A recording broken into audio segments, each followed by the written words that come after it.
Japanese race car.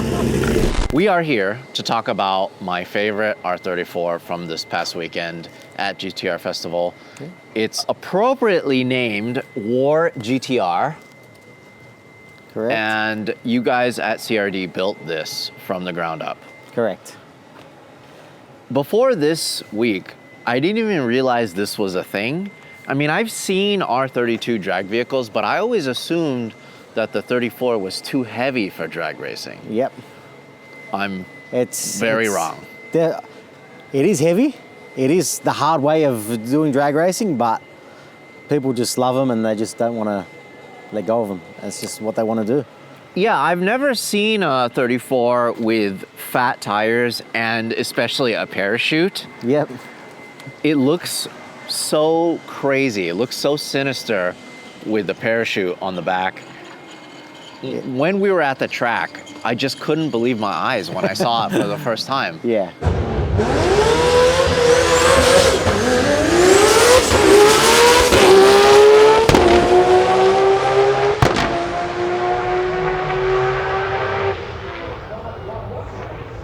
You know, I've loved R34s ever since I found out that they were even a thing, right? Yeah. Since they got released back in 1998, 1999, I've always loved the way it looked, but I just never, ever would have pictured it looking like this. You never would have imagined it in this sort of spec-ready drag racing, street racing, all that sort of stuff. Yeah, because I've seen drift cars.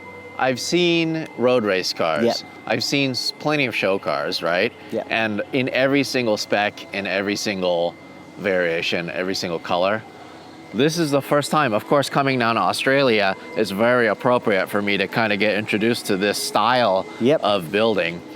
What did this start life as? This is a pretty rare vehicle too. It's a V-Spec 2. Correct, yes. This started life as pretty much a stock standard V-Spec 2, which Anthony bought probably in 2015, 2016. And then he came to the shop and wanted to do a big 3.2 litre build. That was a cast motor, but that was from engine to gearbox to wiring to everything. So it was literally a ground up build. Front and rear diffs, everything got upgraded on it, but it was a cast motor. And it had a 76mm turbo, 7685, which made around the 1200 horsepower back then. Once it was running, he sort of went to the track once, raced it. I think it was a high 8-second pass in it. And then he just got hooked from there. Then it went for a roll cage, even though it was a V-Spec 2. And when we originally done the build, there was no holes to be cut, everything to be sort of mounted. It was all to use factory holes. Even the boot, we done a false floor, nitrous bottle, everything in there mounted to the false floor and no holes. And stuff was literally glued down so we don't actually put any holes in the car. And then once it went for a cage, we go, do you remember you told us no holes in it? And he goes, look, I'm never selling the car. It is what it is. It's a car I've always wanted to do, and that's it. And then went for a roll cage, and then he just really started racing it more often. And yeah, ended up running a mid 8-second pass with it back then, and then raced it very often, Cootamundra, the drag strip. Yeah, and then he wanted to upgrade to a billet block and then go more. So that's what we have here now. Correct. So that's a billet block that he had in it. And then, so where does the block come from? The block is a Bullet Race Engineering billet block from South Australia, here in Australia. They do all the billet blocks for the RBs, 2Js, and a few other variants as well, Hondas and stuff like that. And so that's like a copy or inspiration from an RB30 block? Correct, yes. So the RB30 block, it's literally a copy of that. It's just longer, it's got a bigger deck on it, longer head studs you can put into it, the way it's built, just so you can throw more power at it and not worry about it. And then this setup here is still street-ish? Yeah. Or you could still drive this on the street? You still drive straight. It's the full water jacket block, so exactly the same galleries as a factory block. Water through the head to the block. It's a wet deck, so yeah, as normal, you just drive it around. But the way it sits right now, how much power is this making? This currently will be around the 1700 horsepower mark at the moment. We haven't turned it right up on the dyno, but it'll be around the 1750 horsepower mark with this turbo setup at the wheels. I can't believe it's a street vehicle. Yeah. And honestly, we also saw, who took it out last night? Anthony. Okay, so we actually saw Anthony drive this on the street last night, very casually. Yeah. It drives just like a normal vehicle. It does, yeah. Surprisingly, they're actually pretty good on the street. Obviously, depending how wild you want to get with putting the power down, but yeah, cruising around, you can cruise around, no dramas. With that said, if this setup was in a 32, it potentially could be faster. Oh yeah, there's probably close to 200 kilos difference in weight, so down the drag strip it'll be a couple tenths quicker, possibly more. Because this body itself is still all metal and it has all the glass and everything. It has Correct. everything in it. Yes. Nothing's Factory taken doors, out of it. standard doors, boot, nothing's taken out of it. The only thing that's been taken out from the interior is these seats. So it's got the carbon fiber seats in it. And then it has like a Z-Tune. And it's got a hood. Z-Tune copy bonder on it at the moment. But all of this, metal, glass, Yep. stock wing. Stock wing, stock boot, all steel. Literally just about full weight. Amazing. Can we talk about the wheel and tire setup? Yes. So these are the Buddy Clubs 15 by 8 plus 32s. I think they generally use them on import cars like little 4-cylinders and that they usually run them on. You usually see these on Hondas, huh? Correct, yes. Yeah, usually see them on Hondas are the main things, but there's not many offsets that fit in the Skylines. So these are the first things that sort of people started running on them to run a 15-inch rim with a thicker tire for drag racing. Why is it that you guys haven't gone wide body with this yet? They haven't really wanted to ruin the body as of yet, not so much ruin it, but cut it up. But who's to say down the track, because how far are they going to go with the owner of it? So Adrian now owns it, and Anthony, the old owner, actually drives it at the moment. So, But it's incredible to me that this... Is this the stock setup? these are actually smaller brakes than stock. These are 240s SX brakes. Oh. Yeah. So they're a smaller one to fit the 15-inch wheels on it. Because there's no way to fit the R34. No, with the standard brakes on them, the Brembos, you cannot fit a 15-inch rim on it. How is it that this is able to stop then? Good set of rotors, good set of pads, a brake vacuum pump to help as well, and that's pretty much it. It actually grabs pretty well. Considering the size, it's actually, very surprising. Yeah, but it's not like it's for road racing either. It's No, just, correct. You It's mainly for basically the drag need to strip. hit... This is sort of correct. What's the fastest pass on this? This is run, the fastest this is ran is an 8:44, 8.44 quarter mile. So that And was with the what's old that, setup. mile an hour? I think that ran 172 mile an hour back then. That is some serious Yeah, weight so- to stop It is. at that speed. I mean, Yeah. obviously the parachute helps. Correct. Parachute's there for the main thing, especially at drag strip. You have to pull it now after a certain mile an hour, but so the parachute does most of the work and you just pull up. But it had no drums pulling up 170 mile an hour at the drag strip. This thing is just so crazy. So then, did you have to add a lot of coolers and everything to this? Engine oil cooler, and that's pretty much it with this. Gearbox cooler, there's no gearbox cooler, transmission cooler or anything like that. It's just a big engine oil cooler and a decent intercooler on it, and that's pretty much it. It's very actually quite simple. But man, warning to low-flying birds. Look at that. That is just That's ready to suck you in. no kidding. Yeah. That is crazy. Okay, so let's take a look at the interior. Yeah. Interior. This is the part that's really surprising to a lot of people. Yep. Full metal door with every single panel. Full dash. Full carpets. dash, Does it still carpets. have sound deadening? Yes, I'm pretty sure it's still got. Yes, it's got floor undercarriages. Have still got a factory sound deadening. Nothing's been taken out of it. It's Even the factory headliner. Correct. Factory everything. Visors. Yep. Redone rear seats. Correct. In Retrimmed. Alcantara. Huh? Yep. Full cage. Pretty serious cage setup here. Carbon seats. I'm sure that saved a lot of weight and it's probably a lot safer too. Yeah. To keep you Especially in. for the race seats, they got to be fixed seats. And then now it's not a manual. It is a manual. It's still a manual, but we've sequential. got rid of shifter. It's now paddle shift, so it's air shifted with the paddles. What kind of transmission is this? It's a Samsonus RS90, which is their biggest, their strongest 5-speed sequential. And it's all done just from the wheel here. Correct. Yep. So you've got the paddles up and down. And then is there an air pump in the Correct, in the boot? boot. Yep, it's an air pump tank. It's a dry sump setup as well, so everything's Let's in the take boot. a look at that. Man, if you showed up to a meet with this vehicle, Stuff, yeah. honestly, without a parachute on it, and of course the sound it makes when it's idling, it sounds like Yeah, it's just very, so very crazy. cranky. So yeah, dry sump setup, dry sump tank, catch can, nitrous bottle, correct. This is probably to help build boost, huh? Actually, no, we don't use the builders. We've just got it there with the old setup. We actually used it for as a power adder for some more extra power. Okay.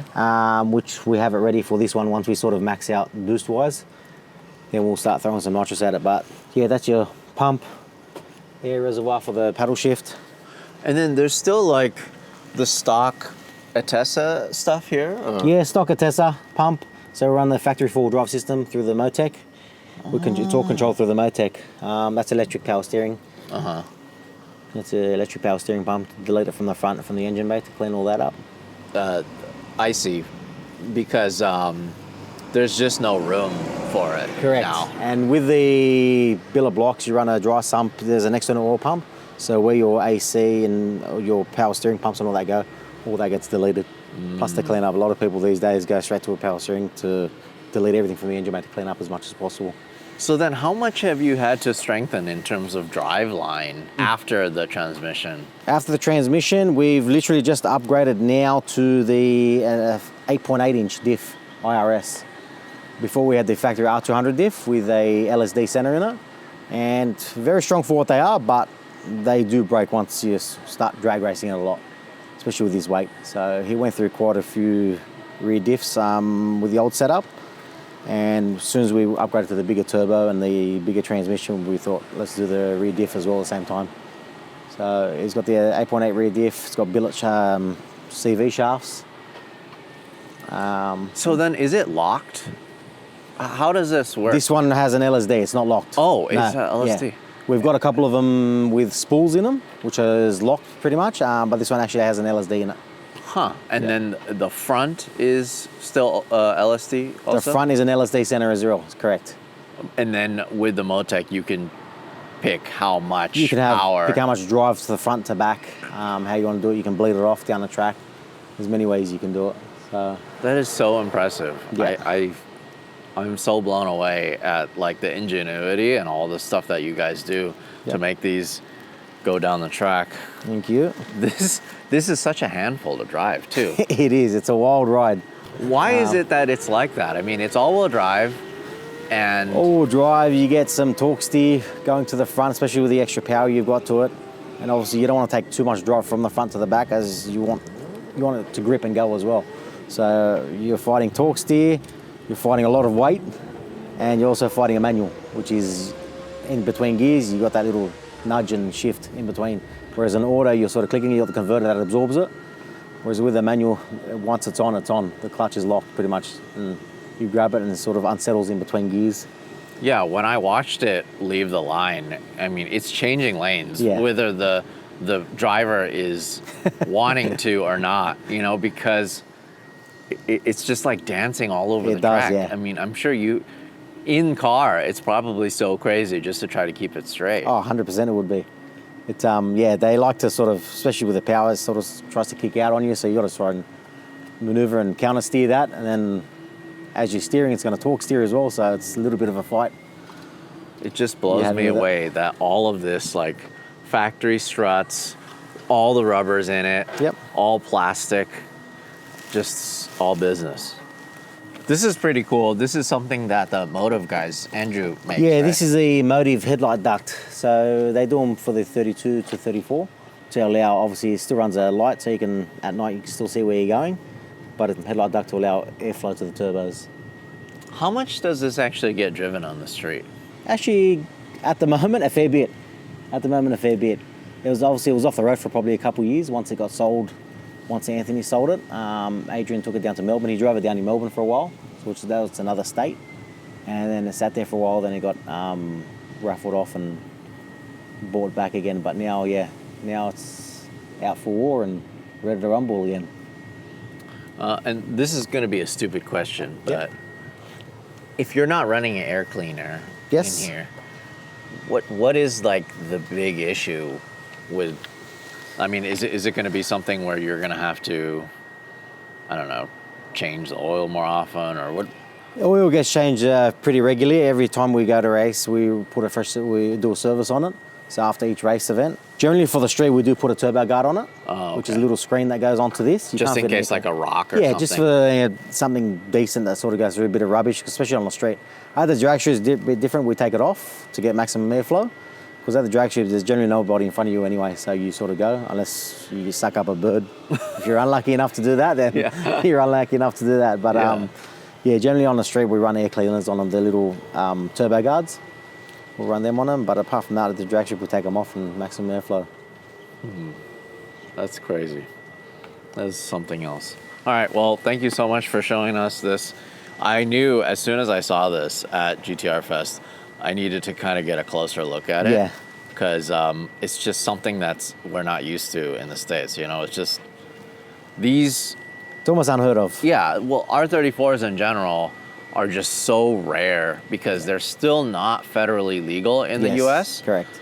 And the ones that we do have are either show and display or maybe they were imported before the law. Yeah. You know, with the, there was a bunch of cars that got converted, but those are just stuck in time. Correct. And every time we see one, it's like a special treat. But to see one go through this mechanical transformation and just